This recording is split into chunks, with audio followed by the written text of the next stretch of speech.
So आपला next topic आहे magnetic force on a wire carrying a current. Okay, तर ह्याच्यामध्ये आपण पहिला स्ट्रेट वायर बघणार आहे. काय बघणार आहे? Straight wire. सपोज एक मॅग्नेटिक फील्ड आहे. ओके, काय आहे? Magnetic field.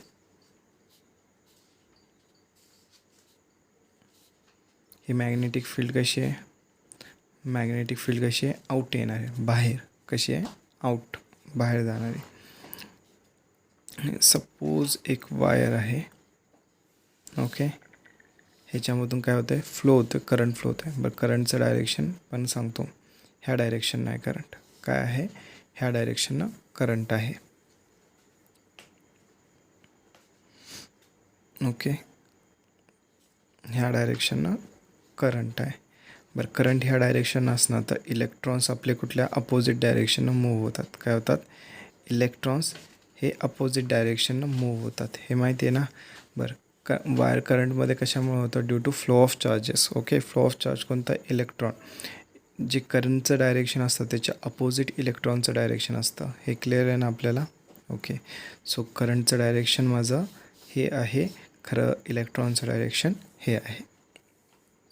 ओके, सपोज एक इलेक्ट्रॉन आहे. ओके, तो ह्या वायरमधून फ्लो होतो आहे आणि ही आपली लेंथ आहे. ओके, एवढी लेंथची वायर आहे. हे बाहेर गेलं आहे मॅग्नेटिक फील्डच्या, बरोबर. तर ही काय आपली length of the wire. Okay, बरं, इथं तो काहीतरी वेलॉसिटीनं जात असणार, त्याला आपण काय म्हणतो? Drift velocity. काय म्हणतो? Drift velocity.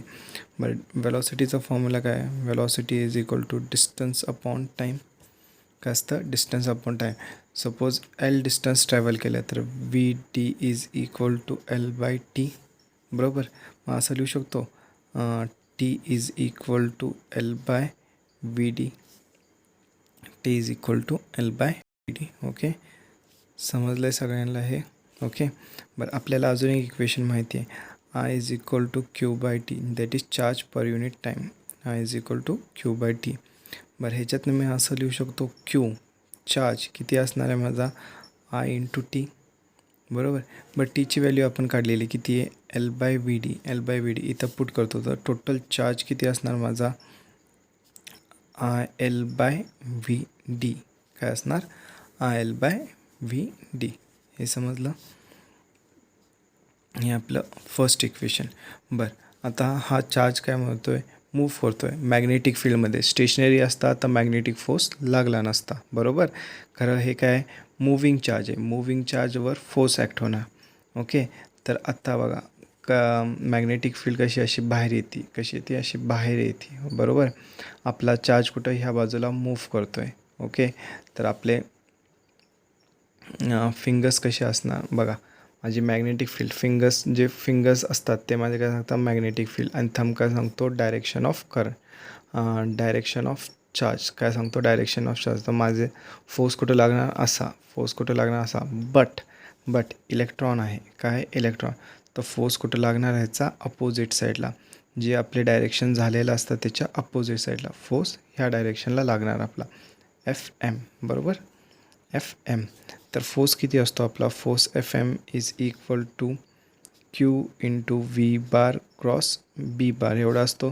बरं, क्यूच्या जागी काय येणार? इलेक्ट्रॉन येणार. व्ही डी काय असणार? V D. व्ही वेलॉसिटी कोणती असणार? Drift velocity into B bar. Okay, ह्याला मी असं लिहू शकतो, E V V D, E V D B sine theta असं लिहू शकतो. E V D B sine theta. बरं, बघा, आपलं वायर अशी आहे, मॅग्नेटिक फील्ड अशी आहे. ओके, वायर अशी आहे, मॅग्नेटिक फील्ड अशी आहे, बरोबर. तर ह्यांच्यामध्ये अँगल किती आहे? 90 डिग्री. तर ह्यांच्यामध्ये अँगल किती होतं बघा. वायर अशी पेपरच्या प्लेनमध्ये आहे आणि आपली मॅग्नेटिक फील्ड आऊट अशी बाहेर येते. त्यांच्यामध्ये अँगल 90 डिग्री. तर ह्याचं व्हॅल्यू काय येईल? साइन 90ची व्हॅल्यू 1. तर हे काय येतं? ई व्ही डी बी एवढं येतं फोर्स, बरोबर. आता आपल्याला चार्ज क्यूची व्हॅल्यू माहिती आहे. बट चार्ज कुठला आहे आपला? इलेक्ट्रॉन आहे. काय आहे? इलेक्ट्रॉन आहे. तर इलेक्ट्रॉनच्या जागी मी हे टाकू शकतो, बरोबर. आपला चार्ज कोणता आहे?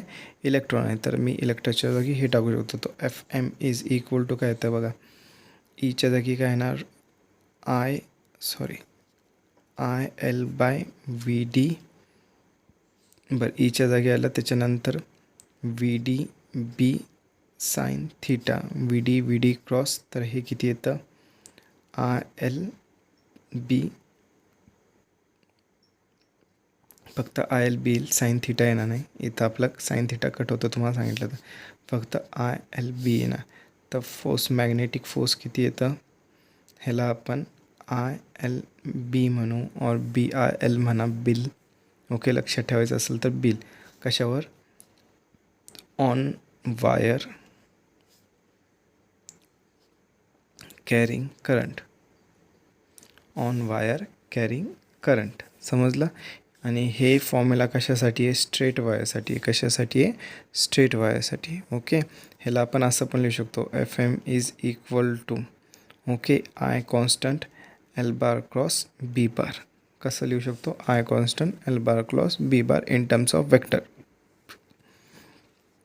बरं, हे झालं. सपोज एक आर्बिट्री असती वायर. काय असती? आर्बिट्री वायर असते. मी इथं डायग्राम बनवतो कारण आपल्याला खालचा स्पेस लागणार आहे. अशी काहीतरी वायर असते. आर्बिट्री म्हणजे एनी शेप. तुम्हाला सांगितलं आहे आर्बिट्री म्हणजे एनी शेप. मग आपण ह्याचं काय घेतो? एलिमेंट घेतो. काय घेतो? Element DL. ओके, मग ह्याच्यावर फोर्स लागणार. काय? फोर्स लागणार. ओके, ह्या एलिमेंटवर फोर्स सपोज ह्या बाजूला लागतो. आपल्याला हा फोर्स काढायचा आहे. जनरली लेंथ एलिमेंट आणि बी च्यामध्ये 90 डिग्रीज असतं. सगळ्या तुमच्या एक्झाम्पलमध्ये 90 डिग्रीजच असतं. हार्डली 1% असतं ज्याच्यात 90 डिग्री नसतं. ओके, सो तर DFM म्हणजे स्मॉल एलिमेंटवर फोर्स आहे तो किती असणार आहे? IDL बार क्रॉस B बार. ओके, तर ह्याचं काय येणार? IDLB. ओके, काय येणार? IDLB. Okay, DFM. बरं, इंटिग्रेट दोन्ही साईडला आपण केलं. इंटिग्रेट काय केलं? दोन्ही साईडला केलं. तर ह्याच्यामधून काय येतं? F मॅग्नेटिक बाहेर पडतो. I आणि B कॉन्स्टंट आहेत. I आणि B कॉन्स्टंट आहेत, बाहेर पडतं. काय भेटतं? DL राहतं. काय राहतं? DL. बरं, हा क्लोज इंटिग्रल घेतो आपण. काय घेतो? क्लोज इंटिग्रल घेतो. समजलं. बरं, हे लक्षात ठेवा. For arbitrary wire. काय? For arbitrary wire. जर हे यूज करून आपण मागचं काढलं, ओके, आपली लेंथ काय होती? L होती. मग आपण काय घेतलं असतं? ह्या पोझिशनपासून ह्या पोझिशनपर्यंत इंटिग्रेशन घेतलं असतं. तर परत आपलं आन्सर तेच आलं असतं ना, IBL. काय घेतलं असतं? IBL. तर हे जनरल फॉर्म्युला. काय आहे? General formula. बरं, ह्या फॉर्म्युल्याचं अजून एक वैशिष्ट्य सांगतो तुम्हाला. आपल्याला जर कुठल्याही पोझिशन, सपोज मॅग्नेटिक फील्ड आहे. हा शॉर्टकट फॉर्म्युला आहे, जरा नीट लक्षात ठेवा. हा मॅग्नेटिक फील्ड आहे. मी तुम्हाला अशी एक लूप दिलं आणि त्याचं हे रेडियस किती? R आहे. काय आहे? R आहे. तर ह्या फॉर्म्युला कसा यूज करायला सांगतो. आपला फोर्स मॅग्नेटिक काय असणार? IB. हे फिक्स असणार इंटिग्रेशन DL. बरं, ह्याचं मिनिंग काय असतं? क्लोज लूप बनवायचा. क्लोज लूपचं सेकंड मिनिंग पण असतं shortest distance between starting point and ending point. काय असतं? Shortest distance between starting point and ending point. Okay, बरं, आपल्या जुन्या केसमध्ये इथून इलेक्ट्रॉन स्टार्ट होता, इथं येत होता. ओके, मग शॉर्टेस्ट डिस्टन्स किती झालं? L झालं. किती झालं? L झालं. म्हणून आपण डायरेक्ट L घेत होतो. तर ह्या केसमध्ये बघा, सपोज माझा इलेक्ट्रॉन इथून जातो आहे असा. ओके, त्याचा शॉर्टेस्ट डिस्टन्स काय असणार? From point this to this is equal to 2R. R plus R 2R. Shortest distance किती असणार? R plus R 2R. तर FM is equal to IBDL. Integration DLच्या जागी काय टाकायचं? 2R टाकायचं. असं आन्सर करायचं. समजलं? एकदम शॉर्टकटमध्ये. सपोज एखादी फिगर अशी दिलेली असणार. ओके, ह्यांच्यामध्ये अँगल 90 डिग्री सपोज काही दिलेलं असेल, आपल्याला हे काही बघायचं नाही.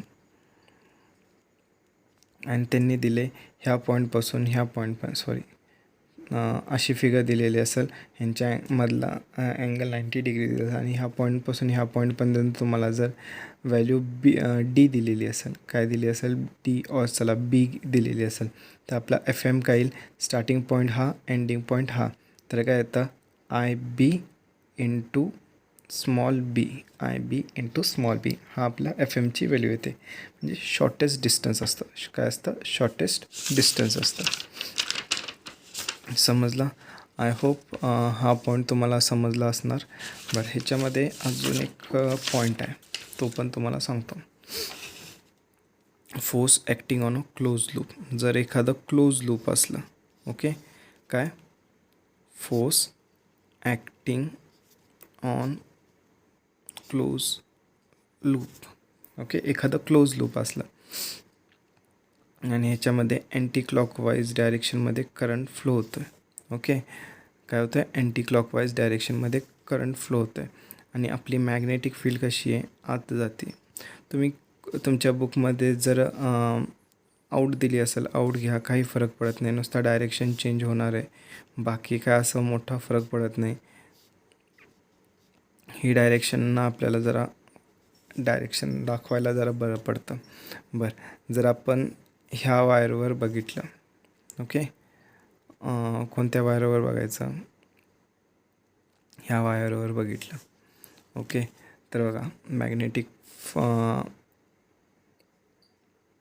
फील्ड आत जाते. बरं, ह्या वायरवर बघूया, म्हणजे आपल्याला जरा इमॅजिन करायला जरा बरं पडेल. काय, ह्या वायरवर बघायचं, मॅग्नेटिक फील्ड आत जाते आणि माझं थंब काय करंट डायरेक्शन डिनोट करतं, थंब काय करंट डायरेक्शन डिनोट करतं. तो फोर्स कुठं लागेल, वरती लागेल, फोर्स कुठं लागेल, वरती लागेल, बरोबर. बट ह्याच्यात फ्लो काय होतो आहे, इलेक्ट्रॉन होतो आहे, फ्लो काय होतो आहे, इलेक्ट्रॉन होतो आहे. मग त्याचं इलेक्ट्रॉन काय नेगेटिव्ह, म्हणून फोर्स काय लागेल, बाहेर लागणं, फोर्स काय लागेल, बाहेर लागणं. ओके, आता बघा मॅग्नेटिक फील्ड आत जाते आहे, बरोबर, मॅग्नेटिक फील्ड काय आत जाते आहे आणि माझं इथं बघा करंट डायरेक्शन काय ह्या डायरेक्शनला. ओके, तर आपण फ्लो ऑफ चार्ज त्या डायरेक्शनला आणि फोर्स माझा खालती लागणार असं ॲज्युम करतो, असं काय करतो, ॲज्युम करतो. बट इलेक्ट्रॉन असल्यामुळे माझा अपोजिट डायरेक्शनला फोर्स जाणार, काय होणार, अपोजिट डायरेक्शनला फोर्स जाणार.